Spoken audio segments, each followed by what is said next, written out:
نحمده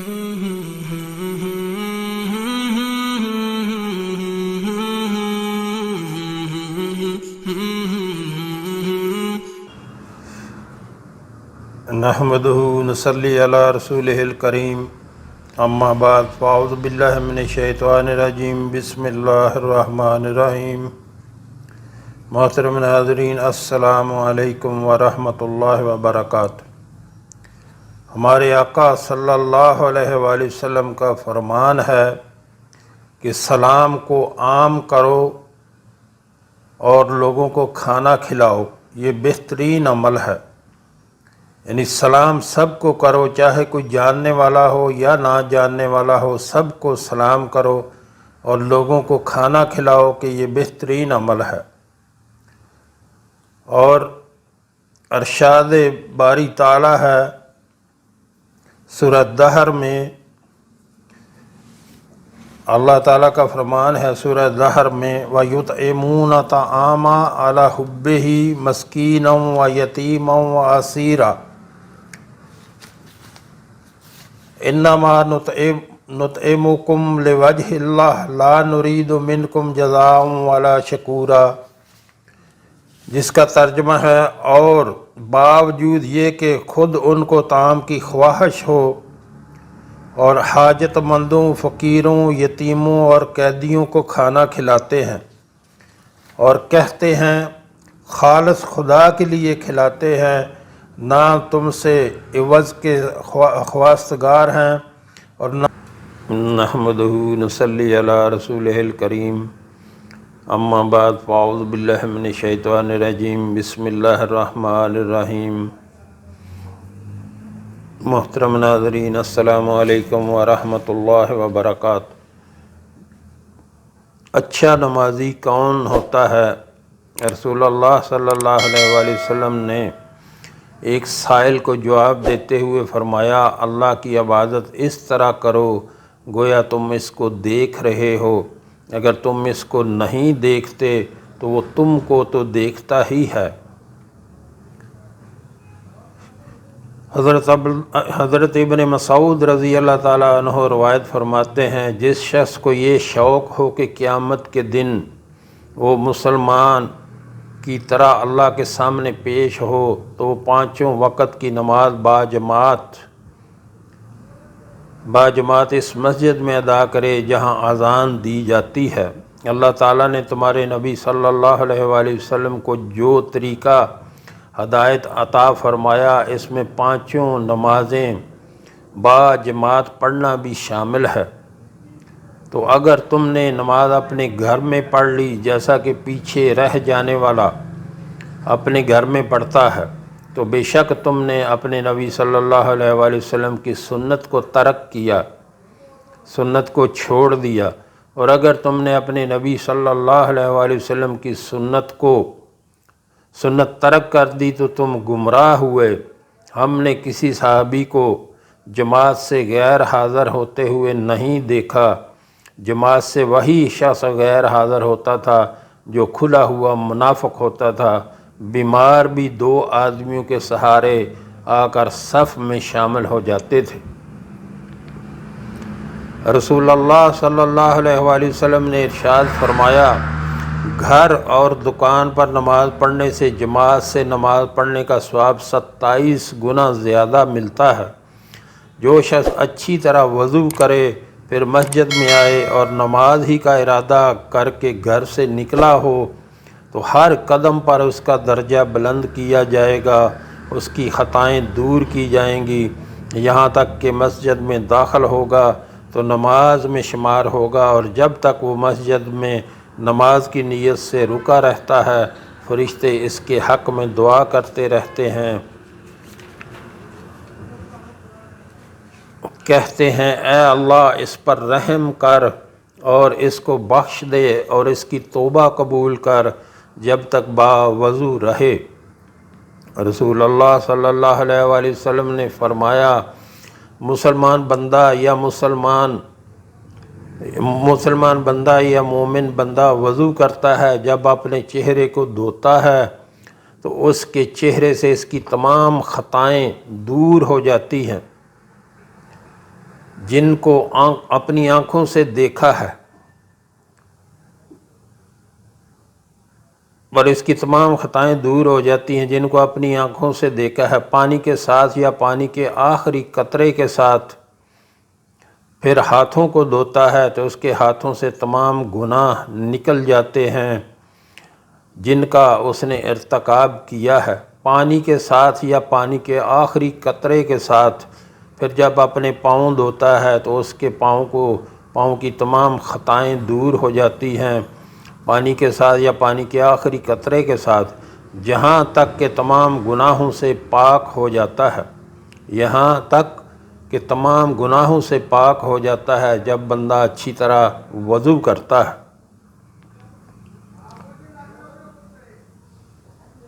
رسول اللہ صلی اللہ علیہ وآلہ وسلم نے فرمایا 5 وقت کی نمازیں اور جمعہ اگلے جمعے تک، اگلے رمضان تک درمیان کے تمام گناہوں کو مٹا دینے والا ہے اگر کبائر سے بچا جائے۔ تو محترم ناظرین، 5 وقت کی نماز جو ہے آپ باجماعت پڑھیں تو ایک جمعہ سے لے کے اگلے جمعہ تک کے سارے گناہ جو ہے وہ معاف ہو جاتے ہیں، اور رمضان میں ایک رمضان سے لے کر اگلے رمضان تک، یعنی جو پچھلا رمضان گزرا اور آنے والے رمضان تک سب گناہ معاف ہو جاتے ہیں۔ کتنا کریم ہے ہمارا رب، ہمیں چاہیے کہ ہر نماز کی جو پابندی کریں۔ مجھے سمجھ نہیں آتی اس بات کی کہ کوئی بندہ نماز بھی نہ پڑھے اور خود کو جو ہے وہ مسلمانوں میں شمار کرے۔ مسلمان میں اور غیر مسلم میں کیا فرق ہے؟ صرف نماز کا فرق ہے۔ وہ بھی آپ ہی کی طرح انسان ہیں جو غیر مسلم ہیں، اور مسلم بھی ایک ہی طرح کے سب انسان ہیں۔ فرق جو ہے وہ نماز پیدا کرتی ہے۔ غیر مسلم نماز نہیں پڑھتا، جو مسلمان ہے وہ 5 وقت جا کے مسجد میں نماز پڑھتا ہے، اپنے رب کی تعریف کرتا ہے، تو اس سے پتہ چلتا ہے یہ مسلمان ہے۔ جب کوئی بندہ نماز نہ پڑھے تو اس کا کیسے پتہ چلے گا یہ مسلمان ہے یا غیر مسلم؟ شکلیں سب نے ایک جیسی بنائی ہوئی ہیں، غیر مسلم بھی جو ہے وہ رگڑ کے داڑھی مونڈتے ہیں اور مسلمان بھی جو ہے ایسے ہی کرتے ہیں۔ تو کیا فرق رہا؟ اگر نماز نہ پڑھی تو کیا فرق رہا؟ اور سب سے پہلے نماز کا سوال ہوگا کہ نماز تم نے کیوں نہیں پڑھی؟ تو ہر وقت ایک بندہ، کسی کو آپ نے کسی بندے کو ملنا ہو تو وہ آپ کو بلائے تو آپ خوشی سے پھولے نہیں سماتے، جی مجھے فلاں بڑے بندے نے بلایا ہے۔ کسی نے جو دنیا میں اپنے آپ کو بڑا سمجھتے ہیں، جو MNA ہیں یا کوئی پیسے والا ہو، تو آپ خوشی سے سمائے نہیں پھولتے کہ مجھے فلاں بڑے بندے نے بلایا ہے۔ اور جو احکم الحاکمین ہے، جو ہر وقت اور جس کے قبضے میں ہر چیز ہے اور وہی ہر چیز کا مالک ہے، ہر چیز پہ قادر ہے اور اتنا بڑا ہے کہ آپ خیال بھی نہیں کر سکتے، جب آپ کو وہ 5 ٹائم روزانہ بلاتا ہے تو آپ اس کی بات نہیں سنتے اور پھر خود کو کہتے ہیں جی میں بہت بڑا مسلمان ہوں۔ آپ جو ہے بلانے والے کو اللہ 5 بار بلاتا ہے، آؤ فلاح کی طرف، آؤ نماز کی طرف، کوئی نہیں سنتا۔ تو محترم ناظرین، یہاں آپ سے ایک گزارش کرنا چاہوں گا۔ ہمارے ہاں الحمدللہ دن کے ٹائم میں ایک دسترخوان چلایا جاتا ہے جو کہ فری آف کاسٹ اور بلا معاوضہ کوئی بھی وہاں آ کر کھانا کھا سکتا ہے۔ ہمارے آقا صلی اللہ علیہ وآلہ وسلم کا فرمان ہے کہ سلام کو عام کرو، یعنی جس کو آپ جانتے ہو اور جس کو نہیں جانتے سب کو سلام کرو اور لوگوں کو کھانا کھلاؤ۔ کھانا کھلانا ہمارے رب کو بہت پسند ہے، اس کا بہت پسندیدہ عمل ہے جب کوئی کرے۔ تو ہمارے ہاں الحمدللہ اس سلسلے میں دن کو دوپہر کے ٹائم جو ہے وہ دسترخوان لگایا جاتا ہے۔ میرے بہن بھائی جو کہ باہر ملکوں میں رہتے ہیں، امریکہ، کینیڈا اور برطانیہ اور دوسرے ممالک میں، یورپ میں اور خلیجی ریاستوں میں، اللہ نے ان کو بہت نوازا ہوا ہے۔ اللہ کے دیے ہوئے مال سے، اللہ کے دیے ہوئے مال سے اور اپنی نیک کمائی سے آپ بھی اس میں حصہ ڈالیں، اور ایک ترتیب بنا لیں کہ مہینے کے مہینے میں نے اتنا حصہ اپنا ڈالنا ہے، تاکہ یہ سلسلہ ہمیشہ چلتا رہے۔ یقین کریں یہ دنیا میں کسی نے نہیں بیٹھے رہنا، نہ ہمارے بڑے رہے نہ ہم نے رہنا ہے۔ جو آپ نے اللہ کی راہ میں خرچ کر دیا وہی باقی بچنے والا ہے، وہی آگے جانے والا ہے، وہی آپ کو جو ہے وہی ذخیرہ ہے۔ باقی جو ہے وہ سب ضائع ہو گیا جو آپ نے دنیا میں خرچ کیا۔ تو اپنی نیک کمائی سے ضرور حصہ ڈالیں، اور مہینے کے مہینے جو ہے وہ آپ ایک جتنی اللہ آپ کو توفیق دے اتنا حصہ اپنا ضرور ڈالا کریں۔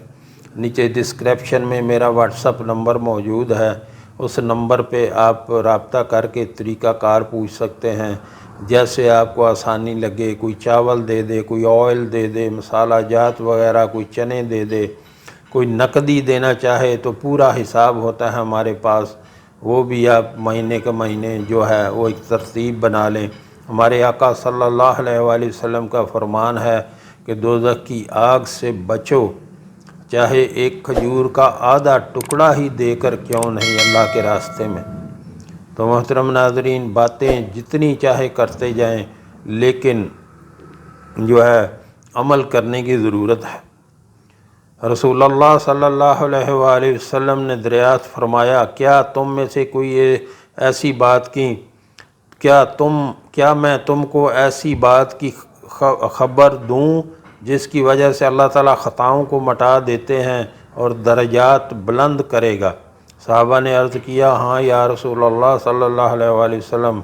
آپ صلی اللہ علیہ وآلہ وسلم نے ارشاد فرمایا، تکلیف کے وقت یعنی سخت سردی میں پورا وضو کرو، مسجد کی طرف قدموں کی زیادتی کرو، اور نماز کا انتظار نماز کے بعد کرو، یعنی ایک نماز پڑھ لی تو دوسری نماز کا جو ہے وہ انتظار کرو۔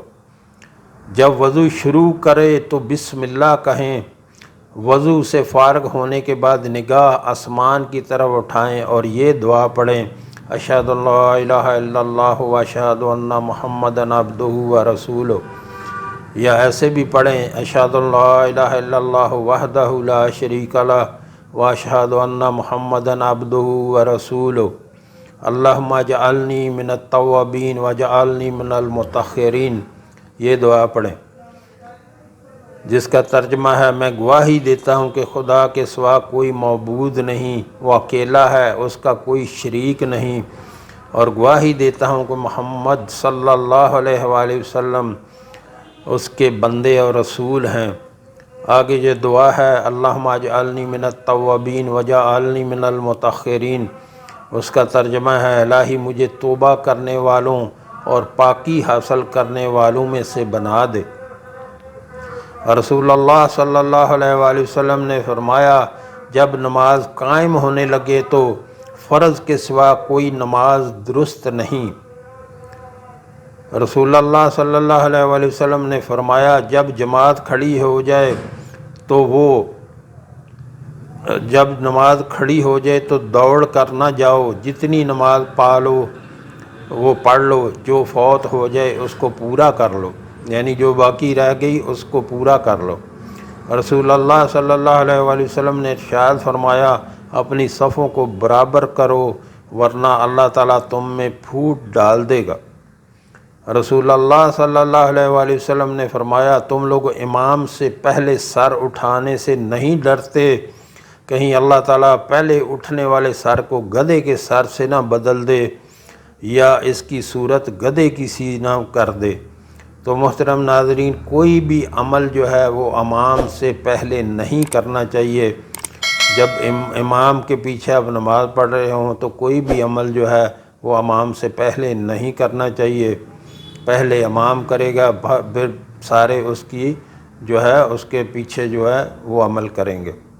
جو ہم نے پڑھا، جو ہم نے سنا، اللہ ہمیں اس پر عمل کی توفیق عطا فرمائے۔ وآخر دعوانا الحمدللہ۔